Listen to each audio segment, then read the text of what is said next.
aquilo que Deus pensou para você, que não tem nada a ver com aquilo que o mundo pensou para você. E eu, no meio dessas minhas reflexões, eu tive um pensamento de convidar um dos caras que mais anuncia paz com as palavras dele, o cara que eu conheço que mais faz isso na minha vida.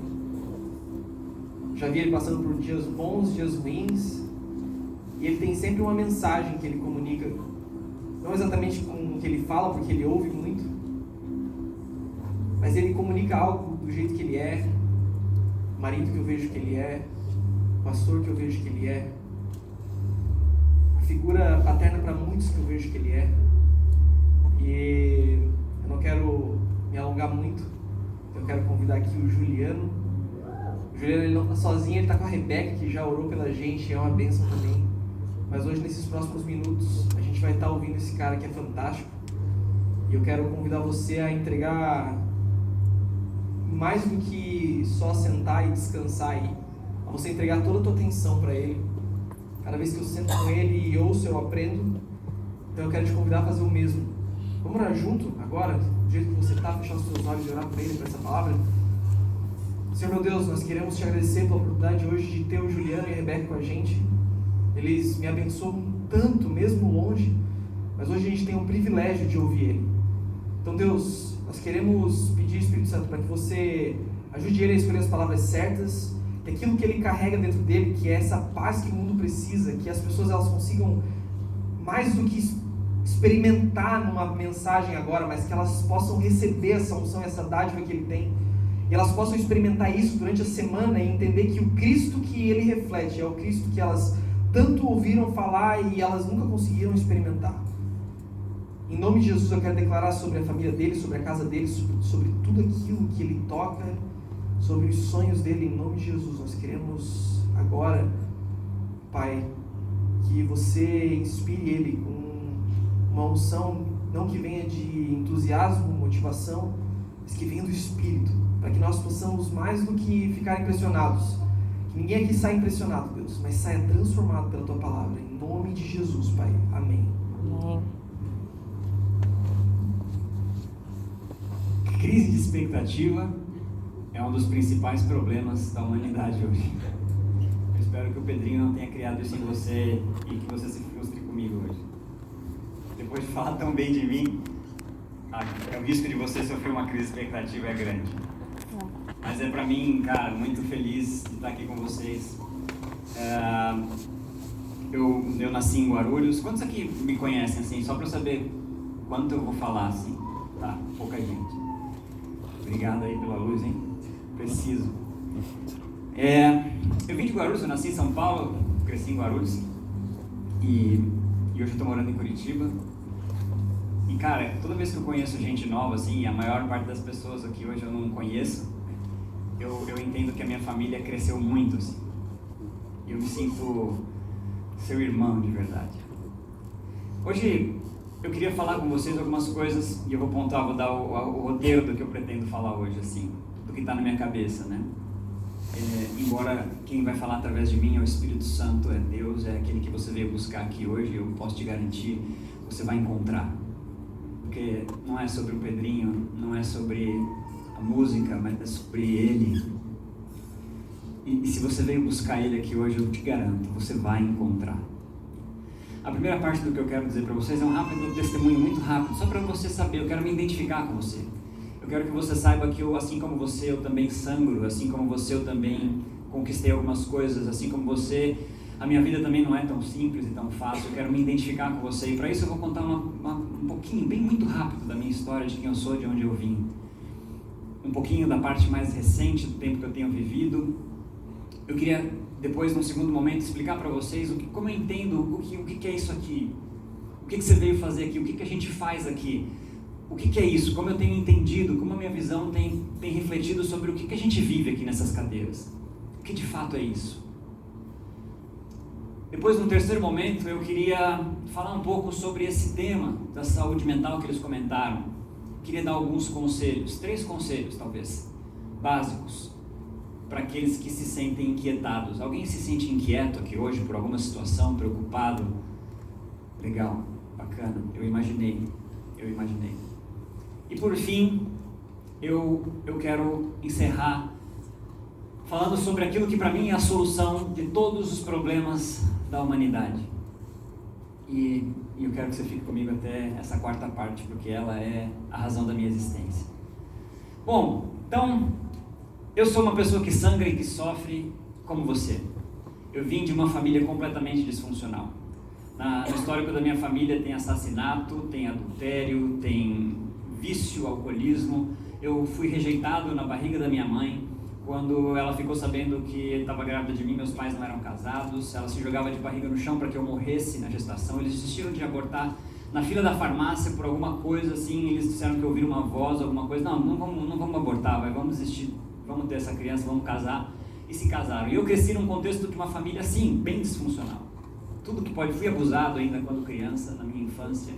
Tive uma vida de imoralidade, de promiscuidade terrível até me sentar numa cadeira como essa que você se sentou hoje e encontrar uma verdade, encontrar um caminho, encontrar uma vida. E aí a partir desse dia, a partir desse encontro, tudo mudou dentro de mim. Tudo mudou dentro de mim. Quando eu sentei nessa cadeira e ouvi alguém dizer algumas verdades, tudo na minha vida mudou e mudou muito rápido. E aí eu comecei a vir em reuniões assim, e aí alguém dizia, não, você vai pregar, você vai virar pastor, e eu falo, que isso, cara? Nem sei o que é isso. E quando você olhar para a tua esposa, a mulher que Deus tem para você, você vai saber naquele momento que aquela mulher é a tua esposa, você não vai se confundir.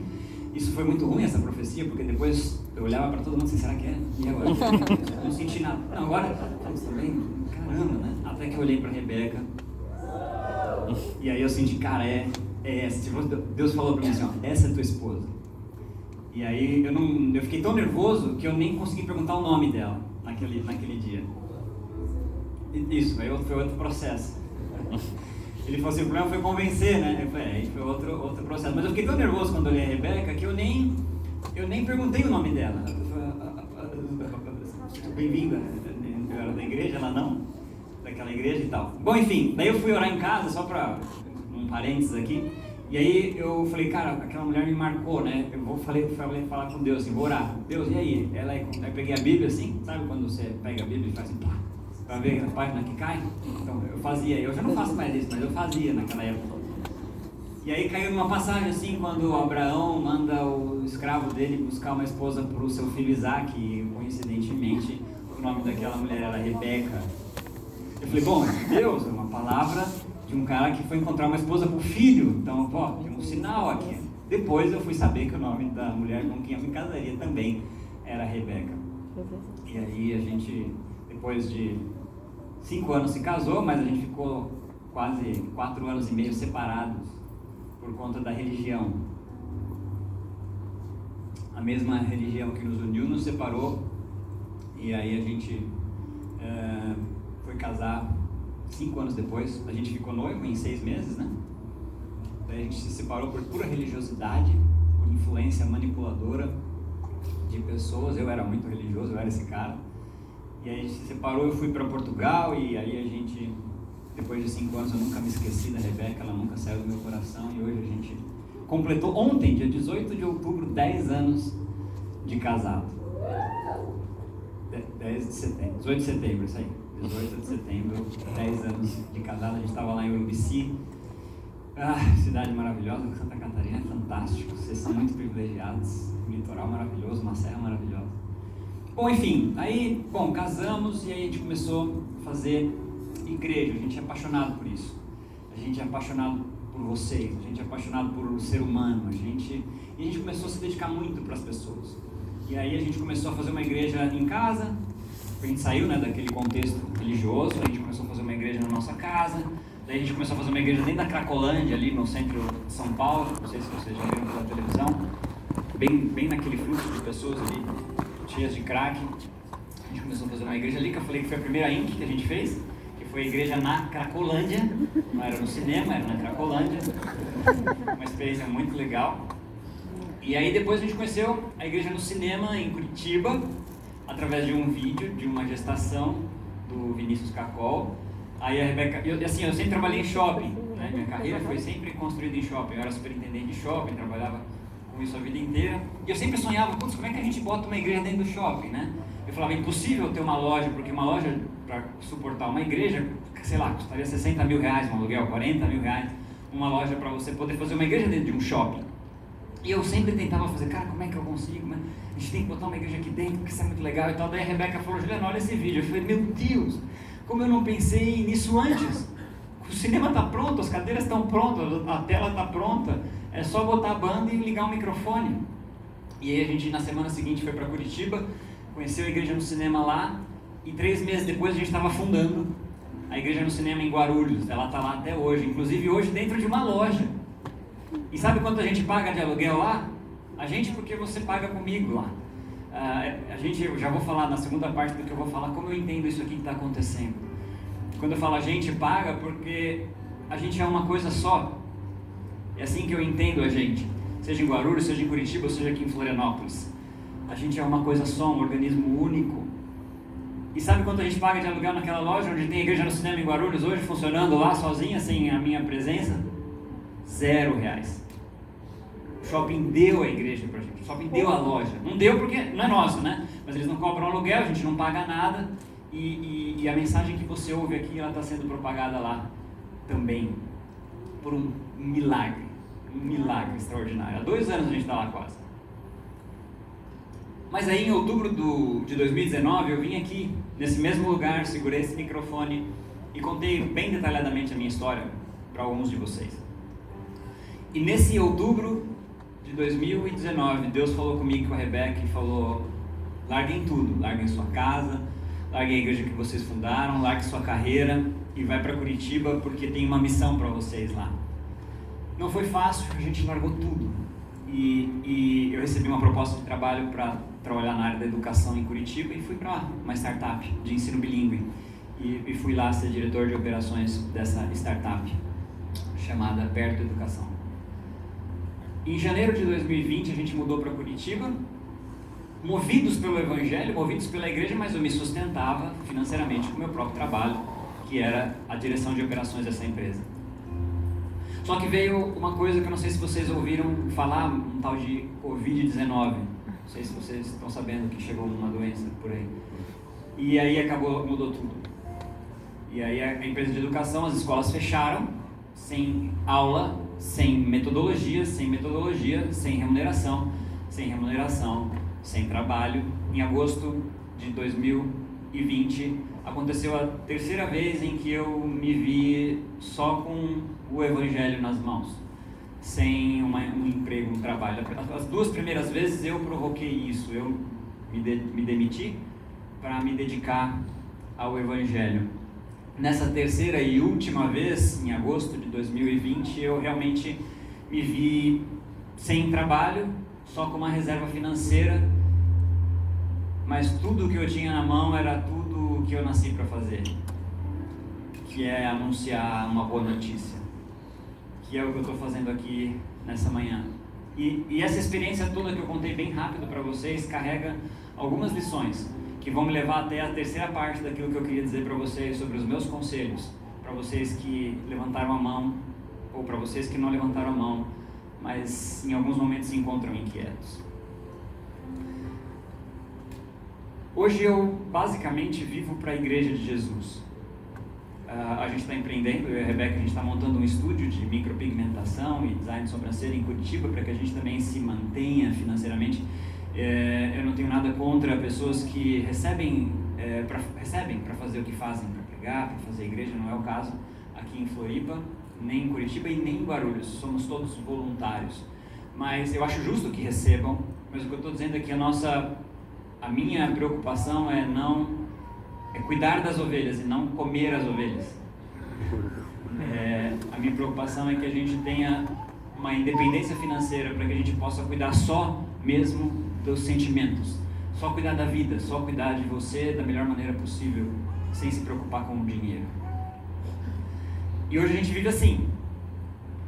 Isso me levou a algumas lições, a alguns conselhos práticos que eu queria falar para vocês. A primeira coisa que eu queria, a segunda parte do que essa sim, então só para vocês, a gente se identificou. Vocês viram que minha vida não foi só glórias, eu já fui superintendente, já fui diretor, mas também fui abusado, mas também fui rejeitado, também fui promíscuo, também me santifiquei, fui santificado por uma mulher extraordinária, recebi um bom casamento, construí uma vida que eu sonhei. Hoje eu vivo a vida que eu sonhei. Hoje a minha identidade não está no que eu faço, a minha identidade não está no que eu tenho, a minha identidade não está onde eu vou, a minha identidade está em quem diz que eu sou.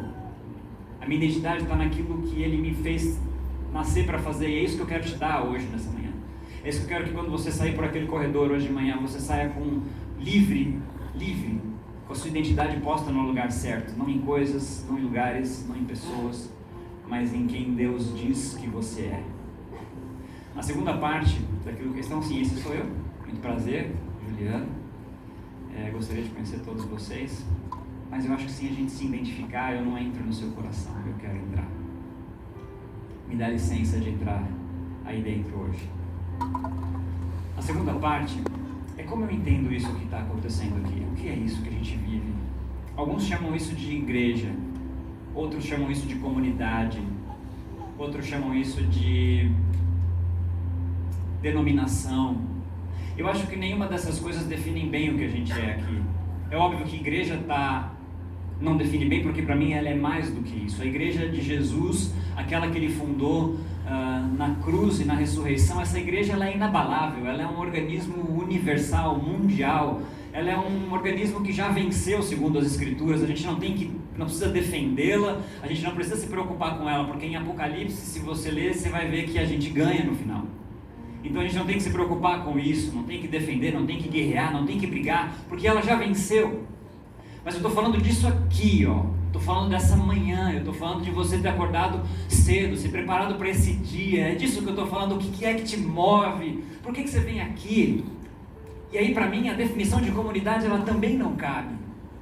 Porque comunidade é algo mais diluído, é algo mais superficial, com menos significado, porque existe a comunidade dos que gostam de surfar, existe a comunidade daqueles que se reúnem ao redor de um partido político, existe a comunidade carente numa área metropolitana, existe a comunidade, e isso não é o que a gente é.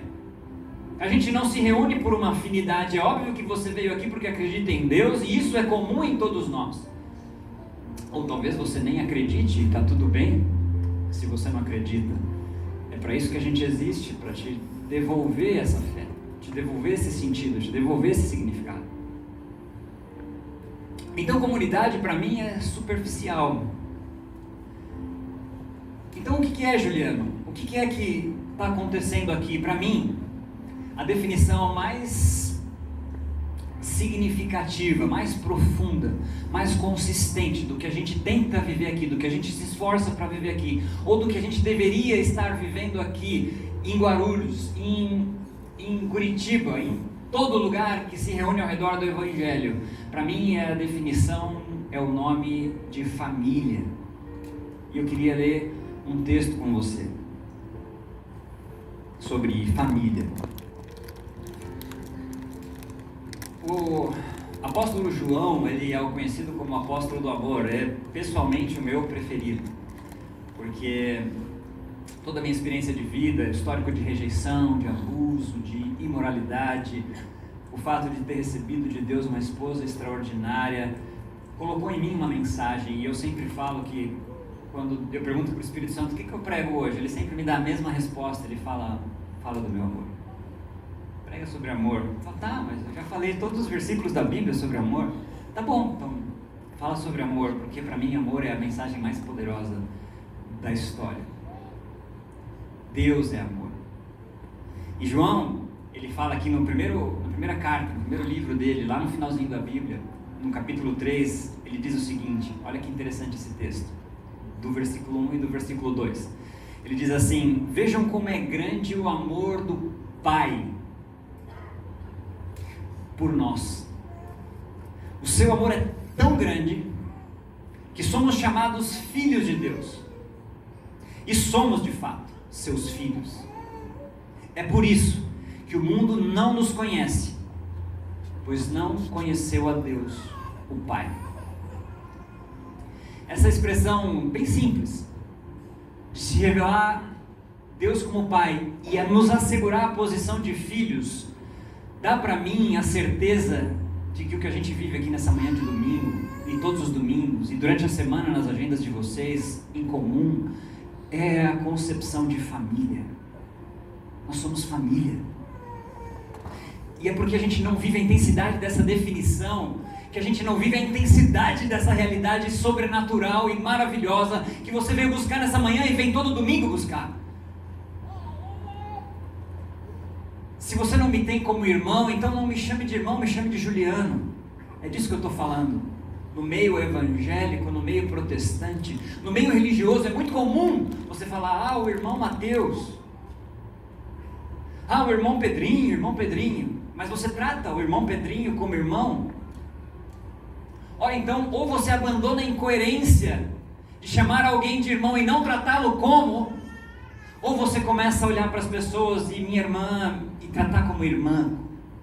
E irmão saudável, irmão nessa concepção de filhos do mesmo Pai, de um Pai perfeito que é Deus, que não nos rejeitou, que nos amou antes de saber todas as mazelas que a gente ia fazer.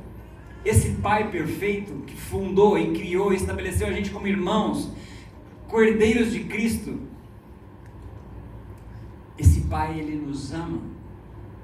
E a intenção dele é que você ame a pessoa que está do seu lado como a um irmão.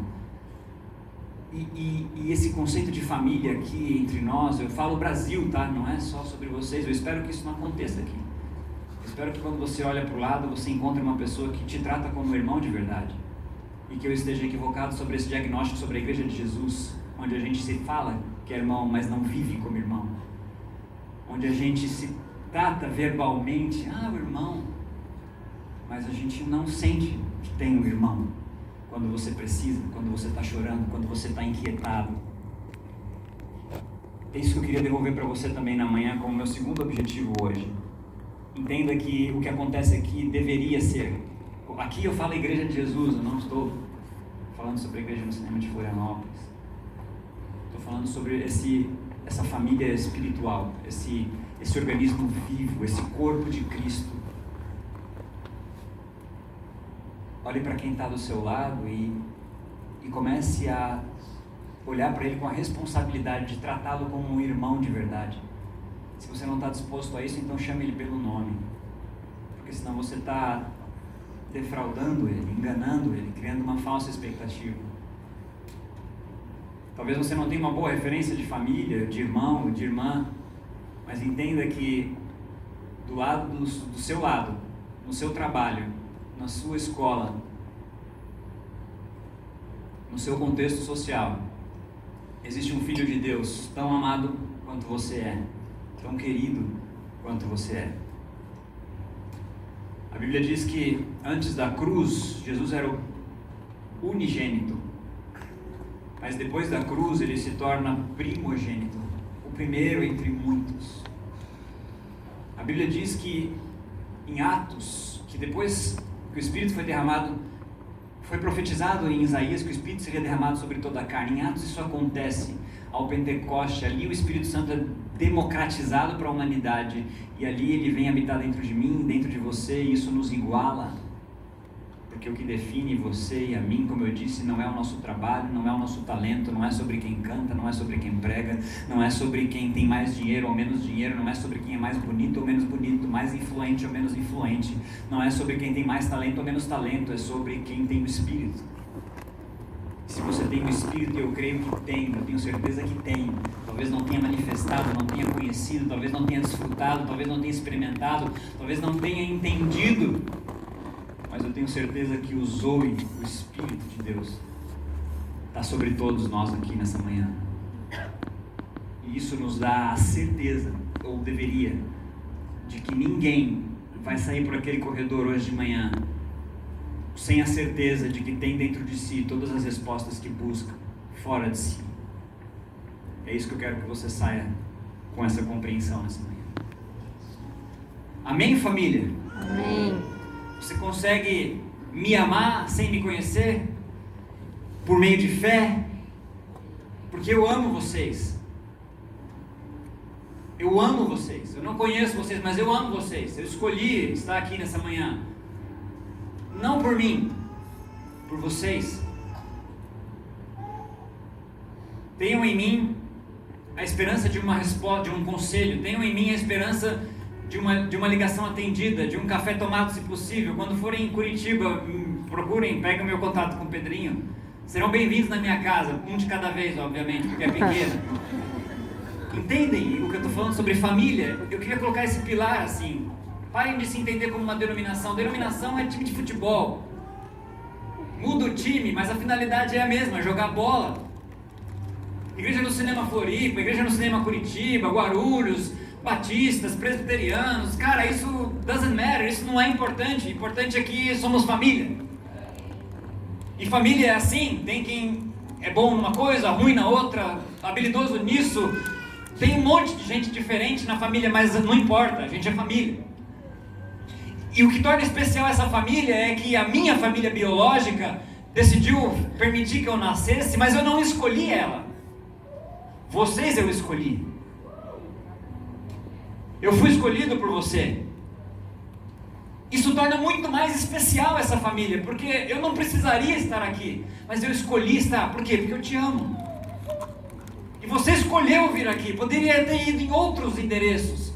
Então essa família a gente escolheu viver, a gente escolheu desfrutar. Então desfrute, então seja o melhor irmão que você pode, o melhor pai, o melhor amigo, o melhor conselheiro.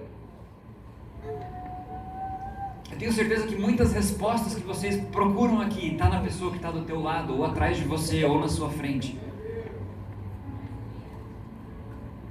E ela já veio do alto, ela não virá, ela já veio.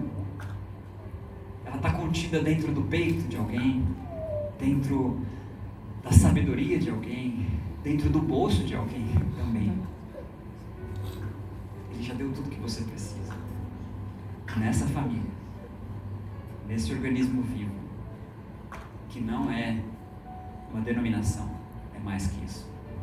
Não é uma comunidade que se atrai, sei lá pelo quê. É uma família que você escolheu e por quem você foi escolhido. O segundo ponto, o terceiro ponto do que eu queria falar, é sobre esse tema. Eu disse que tinha 3 conselhos sobre esse estado que é quase natural na nossa sociedade, que é estar inquietado, estar impaciente. Essa saúde, essa insalubridade, não é saudável esse estado, inquietado. E quando eu perguntei, muitas pessoas levantaram a mão. Eu me encontro às vezes assim também, lembra? Eu também sangro. Mas não é saudável.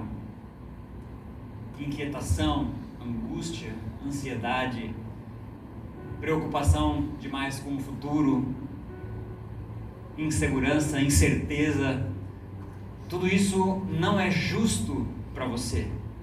Você não foi criado e criada para viver esse estado emocional. Ele é injusto.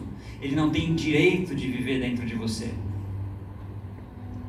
E para te ajudar a sair desse estado, eu trouxe 3 conselhos para você. O primeiro conselho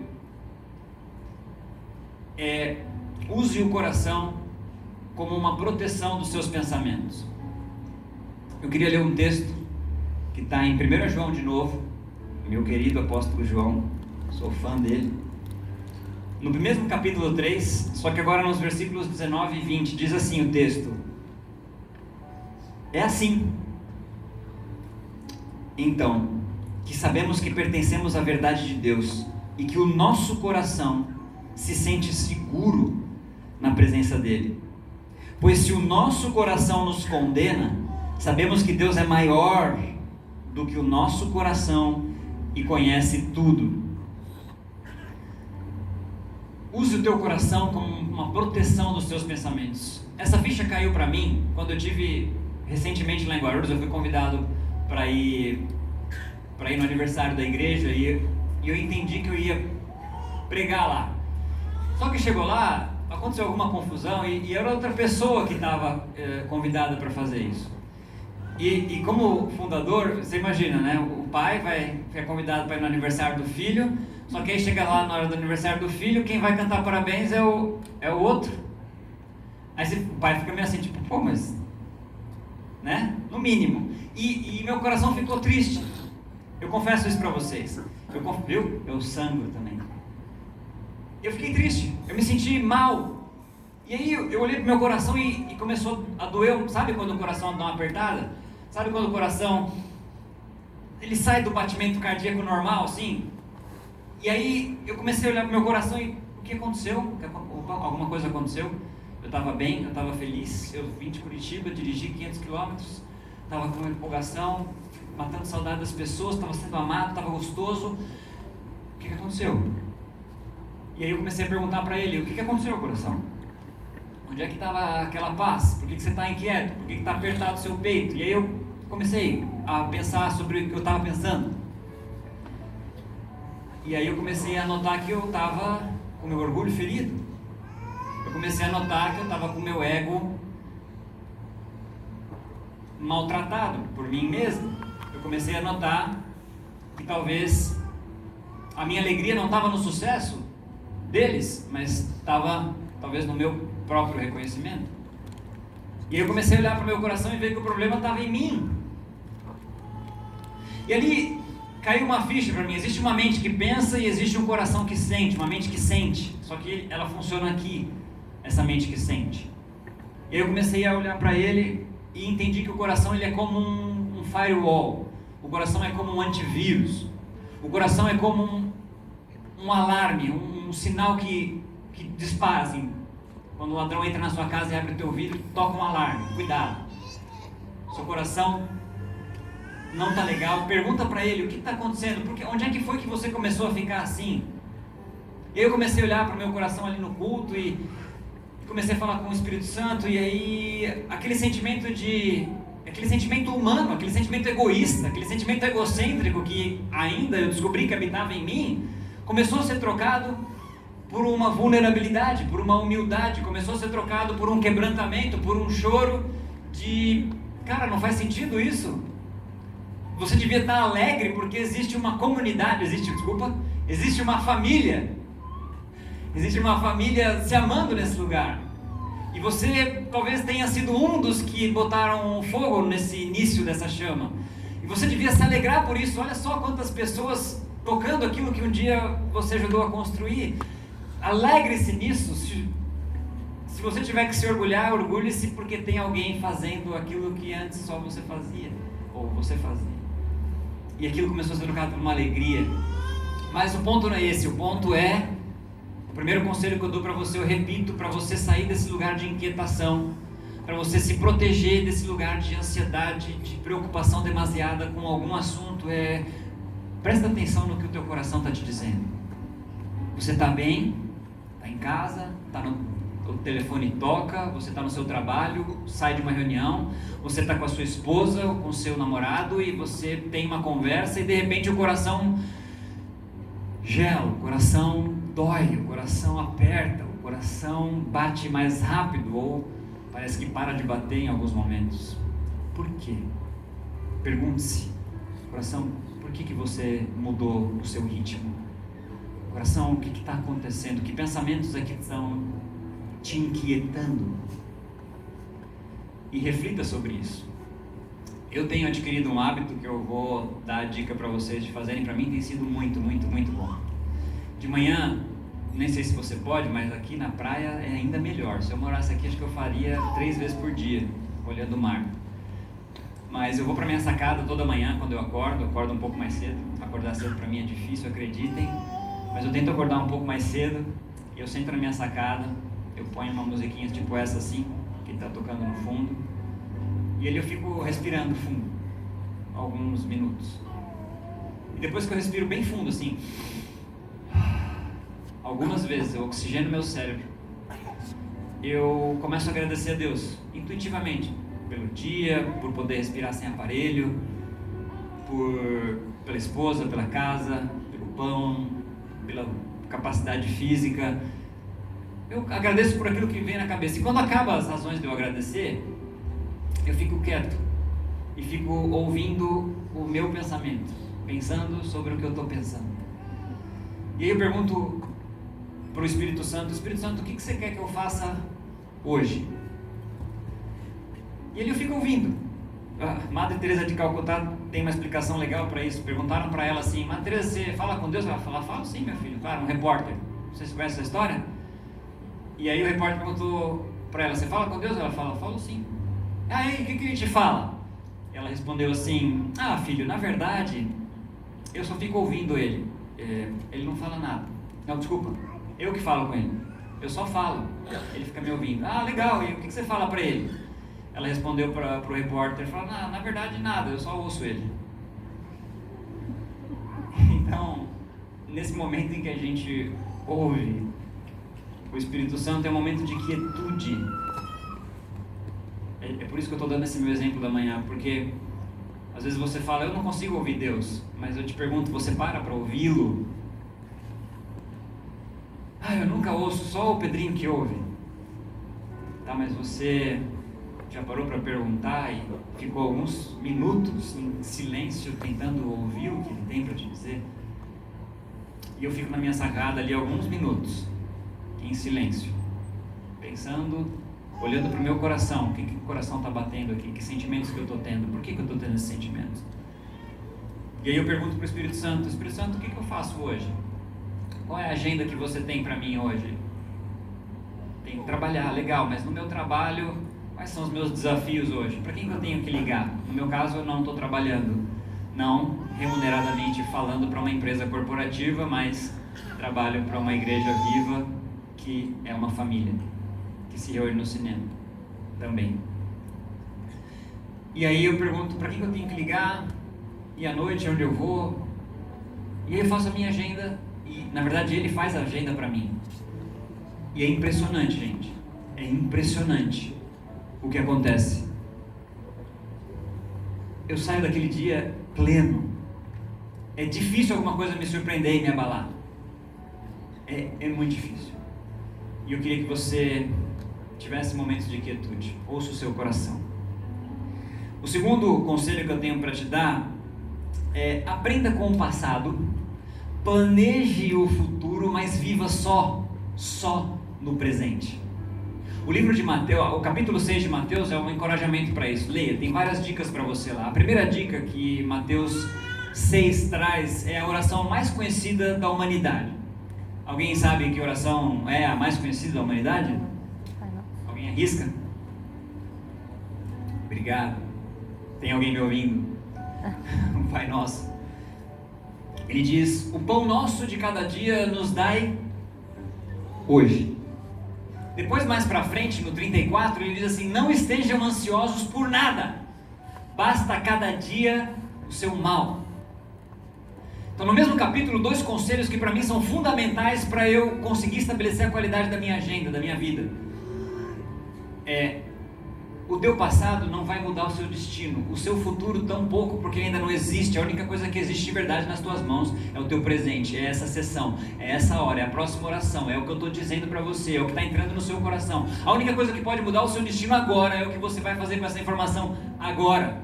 1 segundo para frente ainda não existe, agora já existe, mas o que já passou, passou. O que você vai fazer com isso? Aprenda com o passado. Planeje o futuro, não é para você esquecer que existe o futuro, desconsiderar que ele existe, não. Eu só estou falando para você viver no presente. Ainda existem talvez 14 horas por dia de hoje acabar. Em 14 horas muita coisa pode acontecer, porque nós servimos a um Deus que do nada faz tudo. Do nada ele pode mudar toda a sua história, mas você só vai conseguir isso construindo no presente. E uma das razões de você que levantou a mão está inquieto é porque você talvez esteja vivendo o futuro, ou preso com o que já aconteceu no passado. Você concorda que você não vai conseguir mudar a tua história? Você não consegue voltar, você não consegue acessar o que aconteceu. E você também não consegue acessar o que vai acontecer, mas você consegue acessar o que está acontecendo aqui agora. Aprenda com o que aconteceu no seu passado. Planeje o seu futuro, mas viva intensamente o seu presente. Ele vale ouro. O tempo que passou agora não volta mais. E o tempo que ainda não chegou, não chegou. Não adianta você se inquietar com ele. O último conselho que eu tenho sobre estar inquieto é: viva por algo maior do que você mesmo.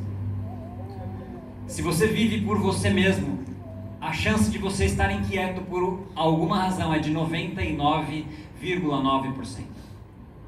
Agora, se você vive por algo maior do que você, por algo além de você, a chance de você estar inquieto com você mesmo, ela diminui assustadoramente. E eu queria ler um outro texto ainda do João 3, 1 João 3, 16, 18, que diz: meus filhinhos, o nosso amor não deve ser somente de palavras e de conversa, deve ser um amor verdadeiro que se mostra por meio de ações. Existe um propósito que é comum a todos nós, a toda a criação, a todo filho do Pai Deus que a gente acabou de falar. E esse é o seu propósito. Desculpa, eu não queria te desiludir, mas o propósito que te venderam, os coachings, os mentores, não, você tem que descobrir o seu propósito. Desculpa, o propósito é comum para todos nós. Talvez o que difira é a missão, talvez é a vocação, é o seu talento, é a sua onde você se encaixa, mas existe um propósito eterno que Deus criou para todos nós, todos os seus filhos. Quando Ele cria Adão e Eva no Éden, Ele desce todos os dias para quê? Com Adão e Eva se relacionar, para conversar. Ele criou você e a mim para a gente se relacionar, para a gente se amar, para a gente se entrelaçar.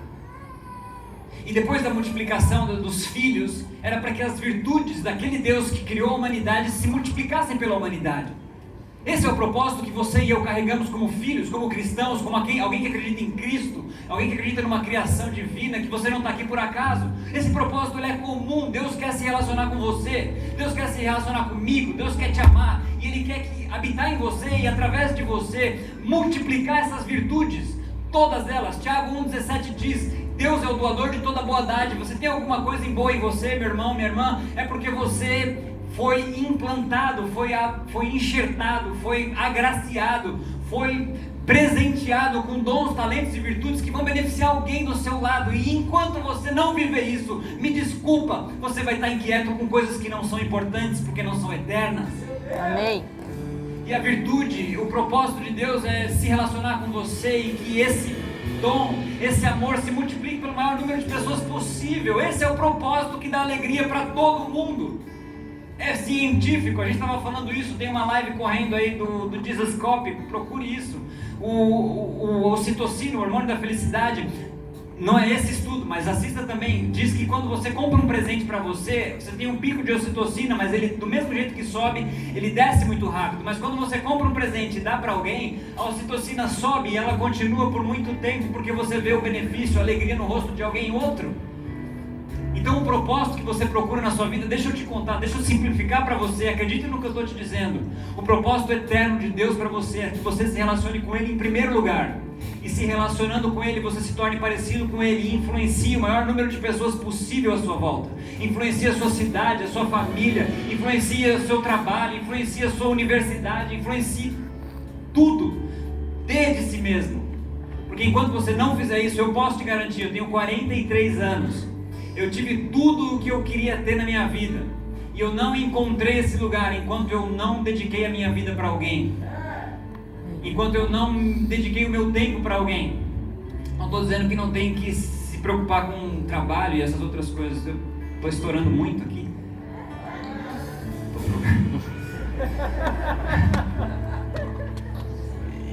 Entendem? Acreditem no que eu estou dizendo, sério. 43 anos não é muito tempo. Mas desde os 20 anos eu tenho me inquietado em encontrar uma razão para viver. E eu encontrei, depois de 20 anos, ou melhor, depois de 22 anos, o ano passado.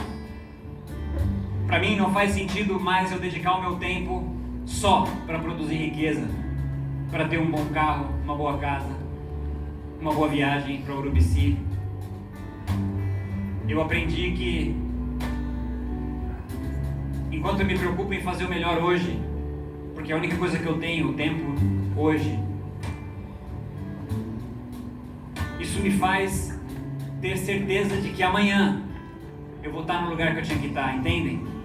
Quando eu vivo amanhã, eu não faço o que eu tenho que fazer hoje. Quando eu vivo ontem, eu não faço o que eu tenho que fazer hoje. Mas quando eu faço o que eu sei que eu tenho que fazer hoje, e hoje é estar aqui conversando com vocês, Eu tenho certeza que se eu fizer o que eu tinha que fazer, quando eu acordo de manhã e pergunto, Deus, o que você quer que eu faça hoje? Esse é o meu mindset. Porque se eu fizer tudo certinho, segundo as suas orientações, se eu me dedicar para o maior número de pessoas, se eu me relacionar com eles, se eu cumprir o meu propósito eterno, que é o mesmo que o seu, com certeza eu não tenho que estar inquieto por amanhã, porque amanhã eu vou estar exatamente no lugar que Ele queria. E quando a oportunidade, quando a minha esposa, para quem é solteiro, cruzar o meu caminho, meu marido, cadê aquela mana que está querendo casar? Quando o seu marido cruzar o seu caminho, a gente estava conversando com ela, cadê? Levanta sua mão. Ah, foi nas crianças. Vai acontecer. Lá, talvez, no corredor, vindo pra cá. Entende? Quando o seu marido ou sua esposa cruzar o seu caminho, você vai estar no lugar certo. Quando a sua próxima oportunidade de trabalho cruzar o seu caminho, você vai estar pronto. Quando a resposta, a cura que você precisa chegar por um médico ou sobrenaturalmente, você vai estar pronto, você vai estar no lugar certo. Entenda isso, sonde o seu coração. Pergunte para Ele por que você está inquieto. Segundo, viva no presente. Faça a coisa certa no presente. Fazer a coisa certa no presente é cumprir o seu propósito eterno. Se relacione com Ele. Multiplique as virtudes que Ele já instalou dentro de você. Eu te garanto que nada nessa vida vai fazer mais sentido, dar mais significado para a tua existência, para a tua segunda-feira de manhã. Eu estou encerrando de verdade agora. Um evangelho que não termina em alguém não é evangelho.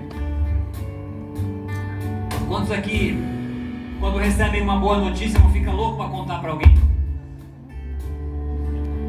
Então, o evangelho que você veio buscar nessa manhã, se não terminar na pessoa que está do seu lado, na pessoa com quem você se relaciona, ele não é evangelho, ele é outra coisa. Ele está incompleto, ele está doente. Eu só queria ler um último texto, de Romanos 5:5. E a esperança não nos decepciona, porque Deus derramou o seu amor em nossos corações por meio do Espírito Santo que Ele nos concedeu. O amor foi derramado dentro de você por meio do Espírito Santo. Deus é amor. O Espírito Santo foi derramado sobre toda a carne, sobre você que acredita.